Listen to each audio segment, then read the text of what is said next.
Nagluluto ka ba? Oh, hindi. Yung tinitingnan ko yung pinapanood ko yung isda. Oh, ang gaganda. Anong isda? Yung maliliit na isda na hindi na kailangan ng oxygen. Oh. Bakit walang oxygen yan? Wala eh. Ay, pwede kang ayusin naman natin yung halaman mong Oo, pinaglalagay ito, mo. Oh. kagaganda, oh. Oh. May isda ba yan? Oo, yun, oo. Yun. Iba-ibang kulay. Hilahin mo nga yung maganda yun. Dapat pala nagdagdag tayo ng isda kanina. Ay, ilagyan natin kaya ng tawilis yan. Oo, yung buhay. Ay, di, namahulaan yan, lalansa. Lalansa, yan. Ganda ng halaman. Pag dumami ito, Lalo na hindi. yun, naanak na. May mga anak na nga yung ano natin, Yan. yung water Oo, lily. siya kita naman, papunta naman kay Dini. Saan tayo pupunta? Dini, mangunguha tayo ng bago. Pasok natin sa ating kalabasa. Anong kukunin natin? Bago. O ano kaya dala mo, kampit? Oh, kawit. Pantabas.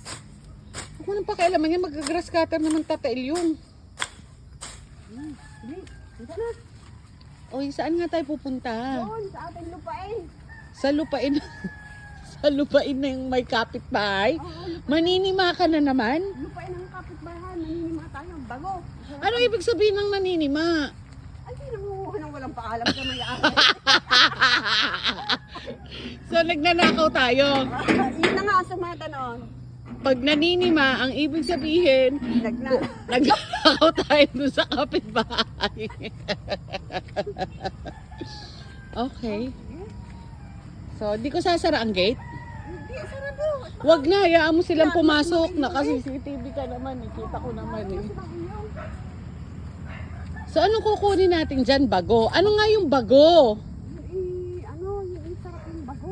Sarap yung sa bulanglang o kaya yung sa mga kanyamatisan. Ay, yung gay prutas? Hindi, dahon.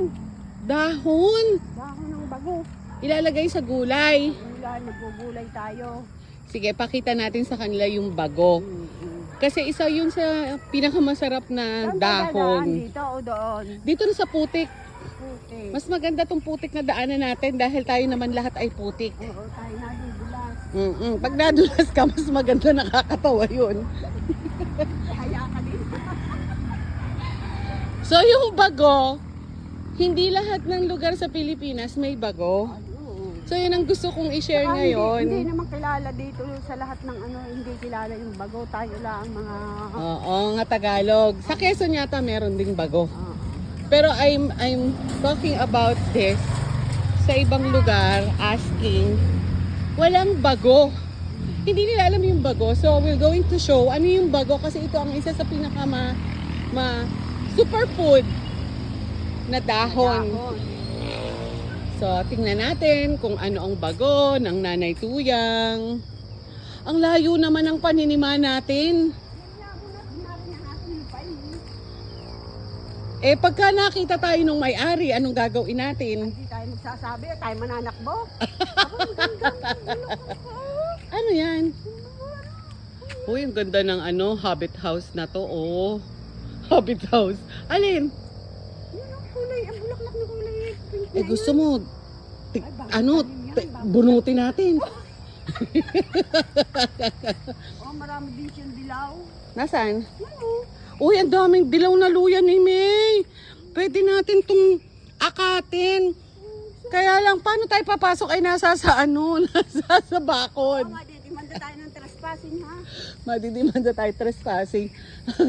Attorney Mike, pag nadimanda kami ng trespassing ng Nanay Tuyang, ikaw na bahala sa amin ha. I-bail mo kami, Judge Samonte, please.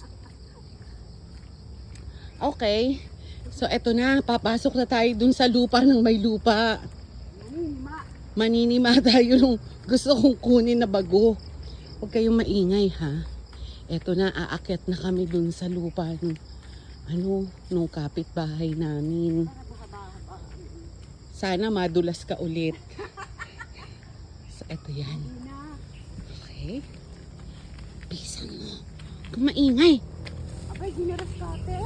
Ay putang ina, bakit yung scatter yan? Ay kukunin ko nga yan. Napakawalang. Aray ko. Aray. Teka muna. Saan?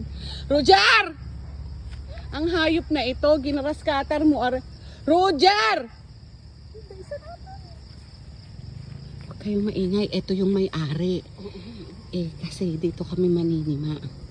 Bala. Dali. Ito, labitan mo dali na.